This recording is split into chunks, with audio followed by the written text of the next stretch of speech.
Hi guys, my 10 commandments for building $1 million business. That's $1 million in actual profit, money you can actually put in your pocket. This is my second commandment, and number one will be just before this. But yeah, so what happened was, as you know, I lost everything. I was living in the back bedroom of my daughter's place, no money, no anything, and I had to get back out there, had to get back on the horse, as they say. Man, that was really tough, I can tell you. I didn't even want to go out of the house. I was getting so entrenched in myself, if I'm really honest with you, I didn't like going anywhere. I thought people were just looking at me, laughing, oh, look at this, that millionaire, lost everything, haha. No one's doing that. No one cares. No one really gives a damn. It's all in your head. It was all in my head anyway. But I was really focused, and I was lucky I have a couple of friends that really pushed me, and said, how long do I want to feel sorry for myself and stuff like that. And it really jolted me, and I went, I'm going to go for it.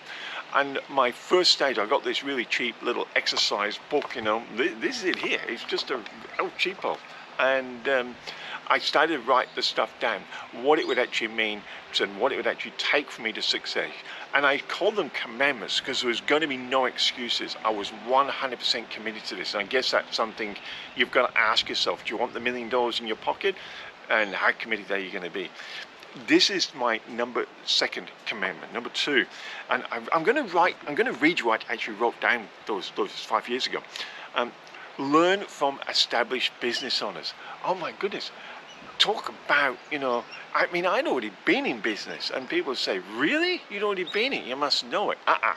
Let's start again. Let's start like I was starting. And I said, learn from established business owners, not managers. Oh my goodness. Don't learn from managers. Learn from owners. Find the owners. It's a totally different mindset and a totally different way of thinking. They're not going to be talking about, leads, conversion rates, how do I get my extra sale, what is it, an increased sale value, whatever. That's managerial stuff. No, they're going to talk to you about ownership stuff, real accelerated growth stuff. So we don't talk percentage increases, we're talking multiple increases. That's what we're after. And I wrote down, this is what I actually wrote down for myself. This is going to be one of the most important things you have to accept when you're just starting out, which I was starting again. And I wrote this, buy them lunch, pay for their mentorship. I had no money. Oh my goodness, I was doing cleaning and odd jobs to get the money so I could pay these guys and girls. And you can then develop your own style and your own frame of reference for your own business career. Don't go for cool, go for success. That was the last line I wrote in that. Oh my goodness. So this is what I was doing, and people said, look at this guy.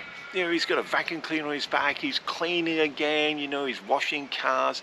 I was doing whatever I could, and the reason I was earning the money wasn't to put food in my mouth. It was to pay for the mentorship and the support that I actually needed to get myself back out there. What are you prepared to do? But I'm telling you now, my goal, my commitment, my commandment was learn from established business owners. Look, if you like these types of conversations and you are somebody who just really wants to go for it, why don't you tune into our business radio station, the 101 Connection, the app, you can download that. It's got great business shows, great lifestyle shows, because that's really important, great music as well, so you can just chill out. And look, we'd love to have your company on the 101 Connection, connecting you to success.